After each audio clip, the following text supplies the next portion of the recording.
नमस्कार दोस्तों, स्वागत है आपका आज के मुख्य समाचार में, जिसमें सबसे पहली और बड़ी खबर में आपको बताएंगे कि कांग्रेस ने पीएम मोदी के खिलाफ दिया विशेषाधिकार हनन का नोटिस। सोनिया राहुल गांधी पर अपमानजनक टिप्पणी का लगा है आरोप। दूसरी खबर में जिक्र होगा कि भयावह बेरोजगारी, महंगाई और परम मित्र के घोटाले को छिपाने के लिए सदन में बोलने नहीं दे रही भाजपा, खड़गे ने फिर से बीजेपी को घेरा।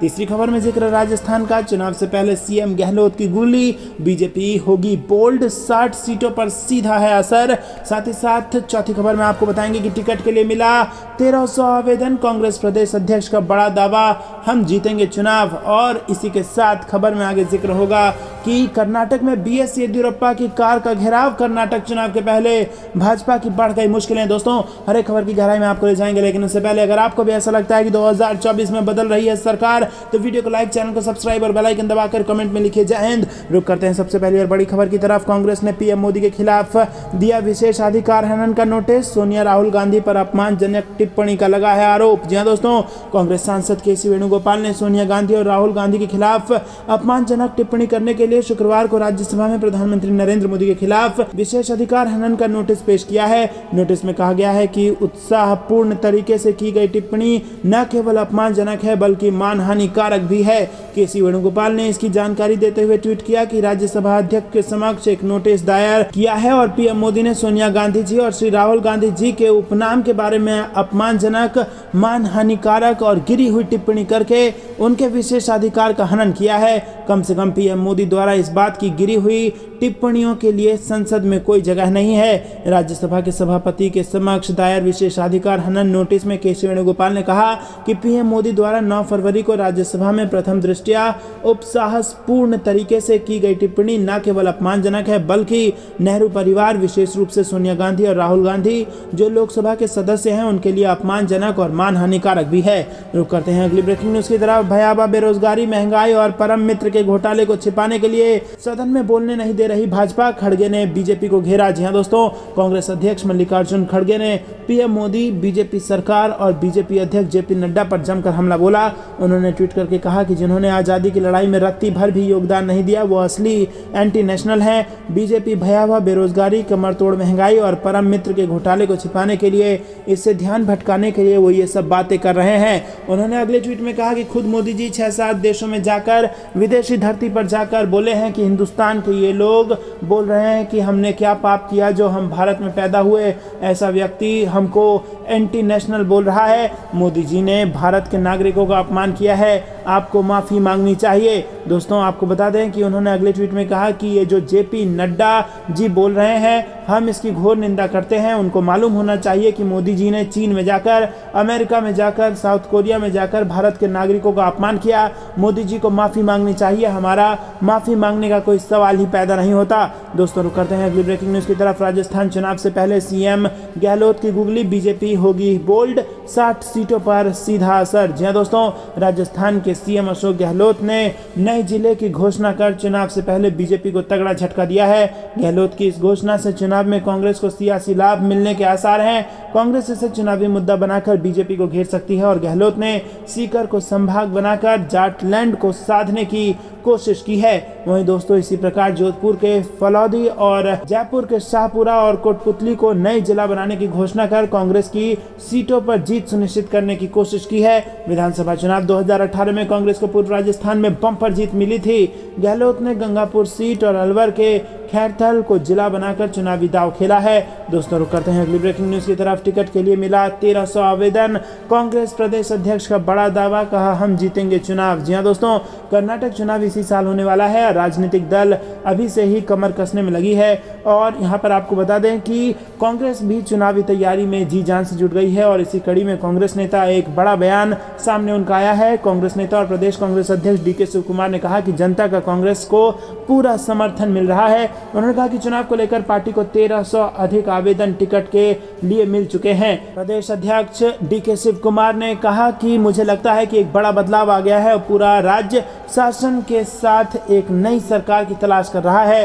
उन्होंने कहा कि कर्नाटक इस देश की भ्रष्टाचार राजधानी बन गया है और ऐसे में 1300 से अधिक आवेदकों ने कांग्रेस टिकट के लिए आवेदन किया है और वो बहुत गंभीर दावेदार है, लेकिन हम उन सभी को टिकट नहीं दे पा रहे हैं। सिर्फ 224 प्रत्याशी हैं, इसीलिए हम इसे सुलझा लेंगे। हम चाहते हैं कि युवा पीढ़ी और अधिक महिलाओं को समायोजित किया जाए। रुक करते हैं अगली ब्रेकिंग न्यूज की तरफ। बीएस येदियुरप्पा की कार का घेराव, कर्नाटक चुनाव के पहले भाजपा की बढ़ी मुश्किलें। जी हां दोस्तों, विधानसभा चुनाव के पहले भाजपा की मुश्किलें बढ़ती नजर आ रही हैं। भाजपा के भीतर दरार साफ नजर आने लगी है।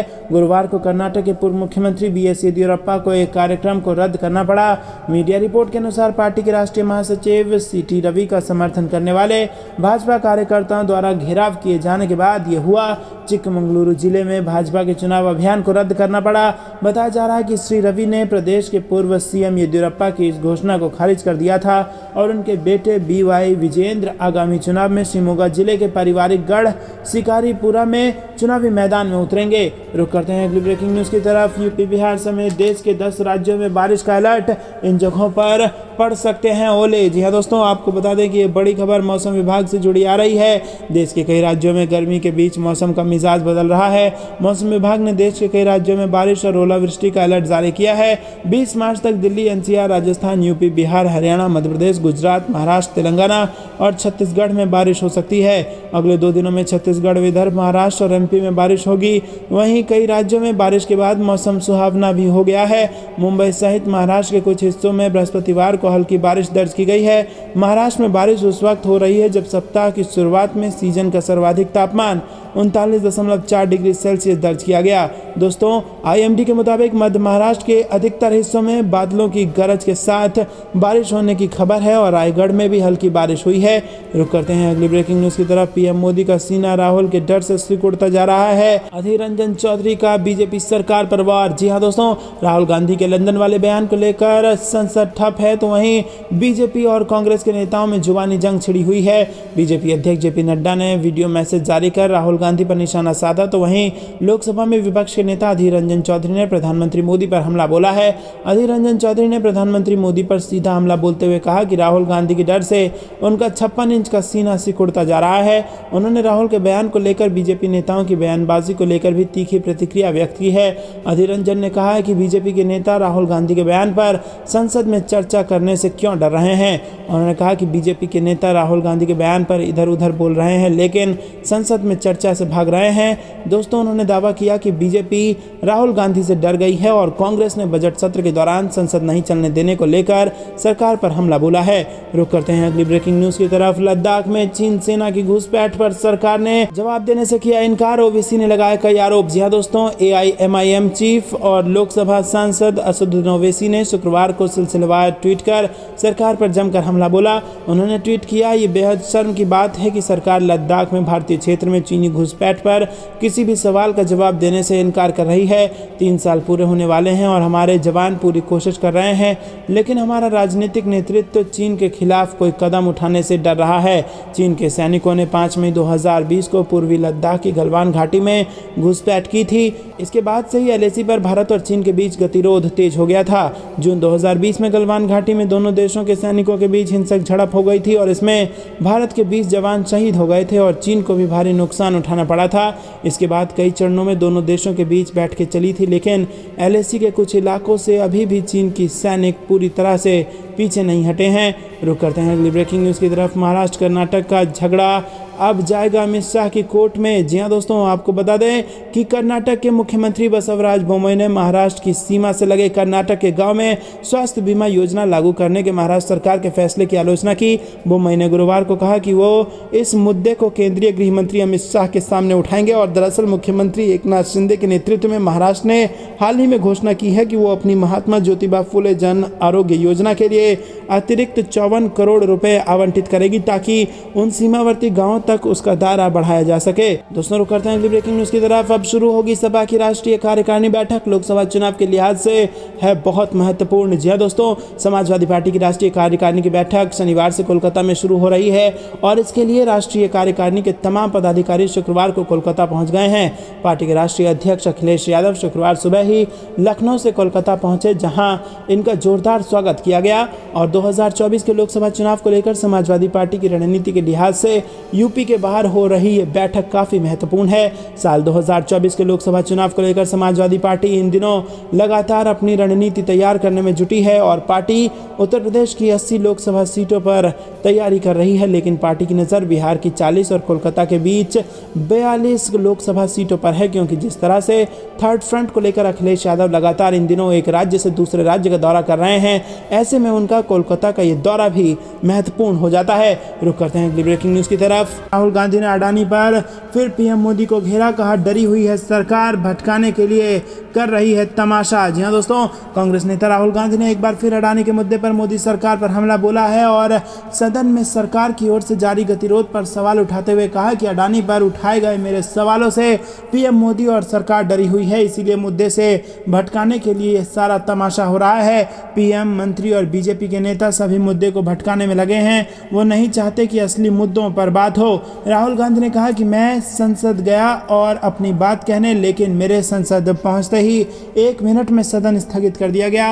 उन्होंने कहा कि बीजेपी नेता मेरे खिलाफ गलत इल्जाम लगा रहे हैं। मोदी सरकार के 4 मंत्री ने मेरे खिलाफ इल्जाम लगाए हैं, मुझे इस इल्जाम पर संसद में बोलने का हक है। मैंने लोकसभा अध्यक्ष से मिलकर कहा कि संसद में मुझे बोलने दिया जाना चाहिए। मैं स्पष्ट नहीं कह सकता, पर मुझे नहीं लगता कि मुझे बोलने देंगे। मैं आशा करता हूं कि कल मुझे सदन में बोलने दिया जाएगा। वहीं दोस्तों, कांग्रेस नेता ने कहा कि मैंने संसद में कोई भी गलत बात नहीं कही है।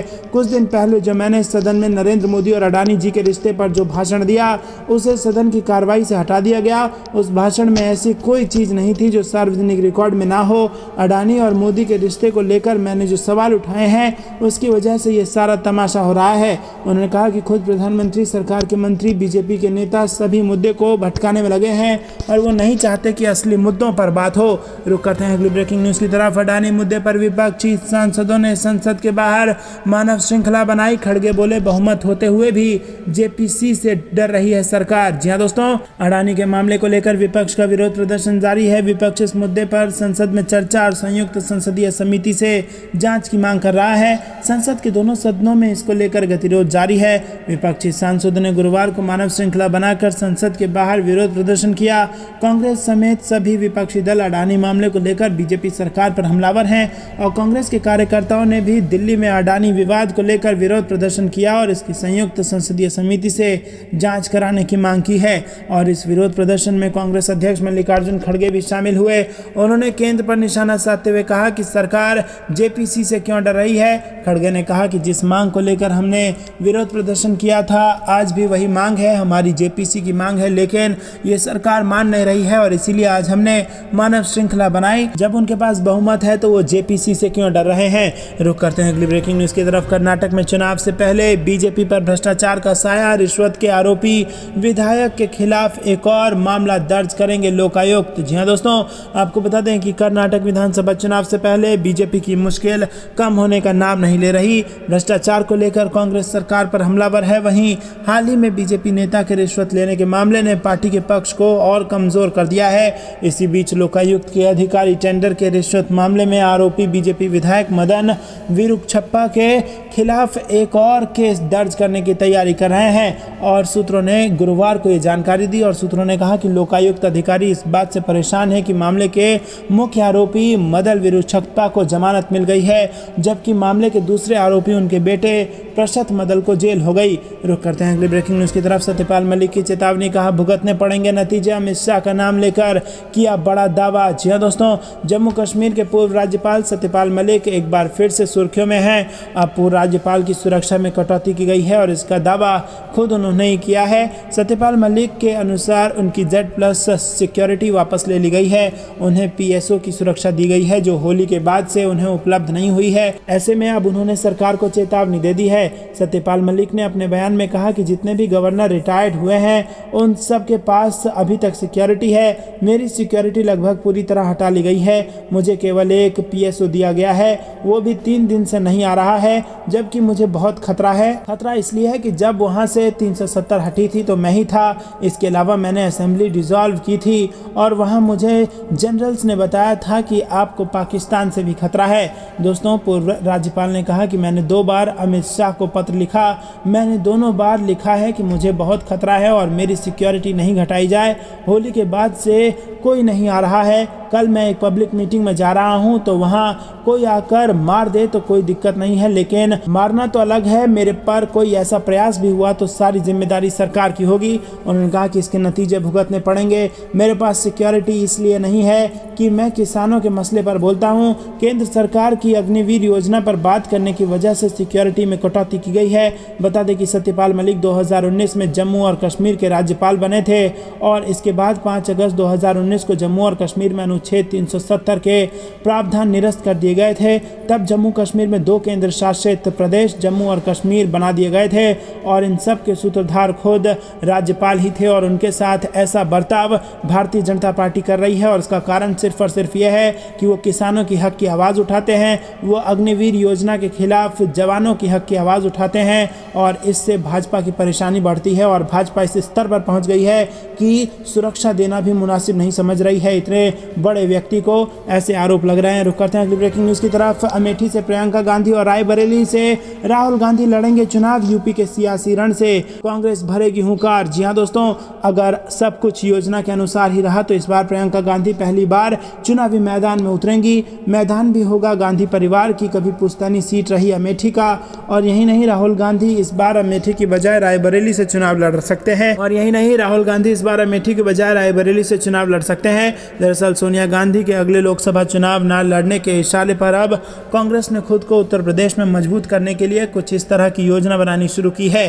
कांग्रेस के नेताओं का मानना है कि ऐसा होने से पार्टी को यूपी में मजबूत आधार मिल सकता है। रुक करते हैं अगली ब्रेकिंग न्यूज़ की तरफ। मौसम का यू टर्न, देश के कई हिस्सों में आंधी, बारिश और ओले गिरने की चेतावनी मौसम विभाग ने जारी कर दिया अलर्ट। जी हाँ दोस्तों, दिल्ली एनसीआर में सुबह से ही मौसम के मिजाज बदला हुआ है। आसमान में बादल छाए हुए हैं और इसी बीच मौसम विभाग ने देश के कई हिस्सों में बारिश को लेकर अलर्ट जारी किया है। मौसम विभाग की माने तो आने वाले दिनों में देश के कई राज्यों में बारिश, आंधी और ओले की संभावना है और इसको लेकर मौसम विभाग ने पूरे हफ्ते के लिए अलर्ट जारी कर दिया है। मौसम विभाग ने 16 से 19 मार्च के बीच अलग अलग इलाकों में आंधी बारिश को लेकर येलो और ऑरेंज अलर्ट जारी किया है। महाराष्ट्र और कर्नाटक के इलाके के लिए ऑरेंज अलर्ट और पंजाब, हरियाणा, दिल्ली एनसीआर और हिमालयी क्षेत्र समेत कई इलाकों के लिए येलो अलर्ट जारी कर दिया गया है। दोस्तों रुक करते हैं अगली ब्रेकिंग न्यूज़ की तरफ। महाराष्ट्र में पिछले साल फ्लोर टेस्ट कराने का गवर्नर का आदेश होगा रद्द। सुप्रीम कोर्ट ने सुरक्षित रखा फैसला। जी हां दोस्तों, बेहद बड़ी खबर महाराष्ट्र से आ रही है। दोस्तों आपको बता दें कि महाराष्ट्र सियासी संकट मामले में संवैधानिक बेंच की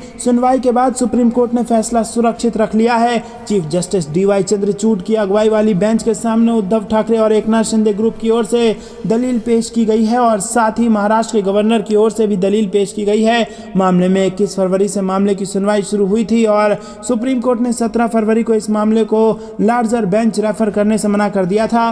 सुप्रीम कोर्ट ने महाराष्ट्र सियासी संकट से संबंधित मामले में सुप्रीम कोर्ट ने नवाम रेबिया जजमेंट पर दोबारा विचार करने के लिए मामले को लार्जर बेंच भेजने से इनकार कर दिया था। सुप्रीम कोर्ट में महाराष्ट्र के स्पीकर की तरफ से अयोग्यता कार्रवाई से जुड़ा मामला पेंडिंग है और गुरुवार को सुनवाई के दौरान उद्धव ठाकरे ग्रुप ने दलील दी है कि महाराष्ट्र गवर्नर के फ्लोर टेस्ट के आदेश को निरस्त किया जाए। रुक करते हैं अगली ब्रेकिंग न्यूज़ की तरफ। बीजेपी के किले को ध्वस्त करने के लिए यूपी में फिर बनेगा महागठबंधन। जी हां दोस्तों, आपको बता दें कि लोकसभा चुनाव 2024 को लेकर विपक्षी दल अपनी रणनीति बनाने में जुटी है और वहीं उत्तर प्रदेश की राजनीति में भी बीजेपी के किले को ध्वस्त करने के लिए विपक्षी दल अपनी अपनी रणनीति बनाने में जुटे हुए हैं। दोस्तों आपको बता दें कि मैनपुरी में सपा नेता के यहाँ श्रीमद् भगवत कथा में पहुंचे समाजवादी पार्टी अध्यक्ष अखिलेश यादव ने यूपी में बनने वाले महागठबंधन पर प्रतिक्रिया दी है। रुक करते हैं अगली ब्रेकिंग न्यूज़ की तरफ। कर्नाटक में राहुल गांधी की मेगा रैली 20 मार्च को। और आपको बता दें कि जिस प्रकार से भारत जोड़ो यात्रा की जबरदस्त सफलता कर्नाटक में देखने को मिली थी, उसके बाद ऐसा लग रहा है कि कर्नाटक की जनता मन बना चुकी है और अब कर्नाटक में सत्ता परिवर्तन निश्चित लग रहा है। और इसी बीच राहुल गांधी खुद अब कर्नाटक जाकर के चुनावी बिगुल में यहाँ पर अपने कार्यकर्ताओं में जोश भरेंगे। सत्तारूढ़ भाजपा के तूफानी चुनाव अभियान का मुकाबला करने के लिए कांग्रेस 20 मार्च को कर्नाटक में एक मेगा रैली की योजना बना रही है और इसमें राहुल गांधी खुद हिस्सा लेंगे। कार्यक्रम को लेकर कांग्रेस पूरी तैयारी कर रही है और राहुल गांधी भारत जोड़ो यात्रा के बाद पहली बार राज्य का दौरा करेंगे। बेलगावी में मेगा रैली का आयोजन किया जा रहा है और प्रधानमंत्री नरेंद्र मोदी ने बेलगावी में 10.7 किलोमीटर का रोड शो किया था। बेलगावी में 18 विधानसभा क्षेत्र हैं। राजनीतिक दलों का फोकस जिले से ज्यादा सीटें जीतने पर है। दोस्तों रुक करते हैं अगली ब्रेकिंग न्यूज की तरफ। गवर्नर को सावधान रहना चाहिए, शिंदे बनाम उद्धव केस में सुप्रीम कोर्ट की भगत सिंह कोश्यारी पर तीखी टिप्पणी। जी हां दोस्तों, राज्यपाल को अपनी शक्ति का सावधानी के साथ इस्तेमाल करना चाहिए। उन्हें यह पता होना चाहिए कि यदि वो विश्वास मत बुलाते हैं तो फिर उसका नतीजा सरकार गिरने के तौर पर सामने आ सकता है। सुप्रीम कोर्ट ने शिवसेना में फूट को लेकर चल रही सुनवाई के दौरान ये तीखी टिप्पणी की है और अदालत ने तत्कालीन गवर्नर भगत सिंह कोश्यारी की भूमिका को लेकर कहा कि राज्यपाल को इस बात की खबर होनी चाहिए कि विश्वास मत बुलाए जाने से सरकार पर भी खतरा पैदा हो सकता है। बेंच ने कहा कि गवर्नर को ऐसा कोई फैसला नहीं लेना चाहिए जिसका नतीजा सरकार गिरने के तौर पर सामने आए। केस की सुनवाई के दौरान चीफ जस्टिस DY चंद्रचूड़ ने एकनाथ शिंदे गुट की बगावत को लेकर कहा कि उन लोगों ने 3 साल का रिश्ता तोड़ दिया। कांग्रेस NCP के साथ उनका गठबंधन चला आ रहा था, आखिर रातों रात ऐसा क्या हो गया था। चीफ जस्टिस ने कहा कि गवर्नर को यह फैसला करना चाहिए था कि आखिर आप 3 सालों से कैसे साथ थे। यदि चुनाव के 1 महीने के बाद गठबंधन को लेकर कोई सवाल उठता तो बात समझ में आ सकती थी, लेकिन 3 साल तक साथ रहने के बाद 34 लोगों का ग्रुप कहता है कि असहमति है और गवर्नर के तौर पर आप एक दिन विश्वास मत की बात करते हैं। बेंच ने कहा कि आखिर महाराष्ट्र विधानसभा में फ्लोर टेस्ट बुलाने का क्या आधार था। इस पर एकनाथ शिंदे गुट का पक्ष रख रहे सॉलिसिटर जनरल तुषार मेहता ने कहा कि उद्धव ठाकरे पर बागी विधायकों का भरोसा खत्म हो गया था और इस पर चीफ जस्टिस ने कहा कि ये तो पार्टी के अंदर का मतभेद था, लेकिन इससे गवर्नर का विश्वास मत बुलाने का फैसला सही नहीं हो जाता। उन्होंने कहा कि गवर्नर को इस बात की अनदेखी नहीं करनी चाहिए कि यदि 3 पार्टियों का गठबंधन होगा तो कोई एक असहमत रहेगा ही। तो दोस्तों यहाँ पर सुप्रीम कोर्ट ने महाराष्ट्र के मामले में ये तीखी टिप्पणी की है। भगत सिंह कोश्यारी के रोल पर रुक करते हैं।